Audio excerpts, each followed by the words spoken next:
मित्रांनो नमस्कार.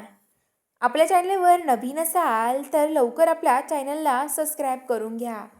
तर चला बघूया आजच्या भागात नक्की काय घडलं आहे. तर इकडं जीरा आहे ती तिच्या रूममध्ये बसलेली असते आणि ती खूप धैर्याच्या प्रेमामध्ये विरघळून गेलेली असते. म्हणत असते की मला लवकर धैर्याशी लग्न करायचं आहे. आता मी काही करून धैर्याशी लग्न करणार आहे. आता सावी घरात नाही आहे ना, हाच माझा चान्स आहे. असं बोलत बोलत ती इथे उशी घेऊन बसलेली असते. तर आता इकडं जी दामिनी भास्कर ते आलेले असतात कार्यक्रमाला. कोल्हापूर सन्मान सोहळा असतो तिथे. तिथे सावीच्या बाबांचा सोहळा असतो. तिथे आलेले असतात आणि आता तिथे जी दामिनी आहे तिथे सोहळा चालू असतो. तिथे थांबलेली असते. तेवढ्यात तिला एक कॉल येतो. ती म्हणते की हा बोला ना. तर आता लगेच तेवढ्यात चुकून तो माणूस म्हणतो की हे बघा, मला तो नायकाचा माणूस सापडला आहे, जिवंत आहे. तुम्ही तर म्हटलाय तो माणूस जिवंत नाही आहे. मला तो जिवंत सापडला आहे, आता सध्या माझ्यासोबत आहे. तर आता लगेच दामिनी म्हणते की हे बघा, मला काही माहिती नाही, लवकरात लवकर तुम्ही घेऊन यायला. बस काही जिवंत आहे ना, मला पण बघायचं आहे, खरंच तोच आहे का?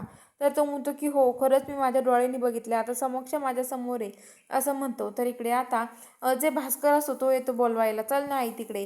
तर आता भास्कर तिथून जातच नाही. तर आता दामिनी म्हणते की कसं सांगू याला जा म्हणून.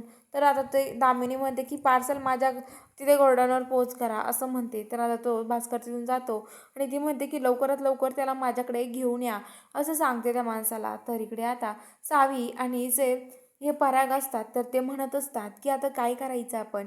इराच इथून त्यांना पळवून घेऊन गेली आहे.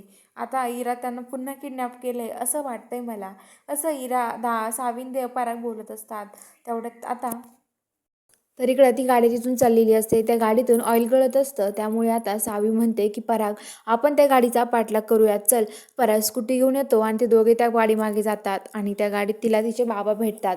तर इकडे हिरा लग्नाचा प्लॅन करत असते. तेवढ्यात तिला फोन येतो की तो माणूस कोणीतरी घेऊन गेला इथून. तर आता लगेच हिरा म्हणते की आता काय करायचं, मला काही करून लग्न उरकून घ्यावं लागेल असं बोलत असते.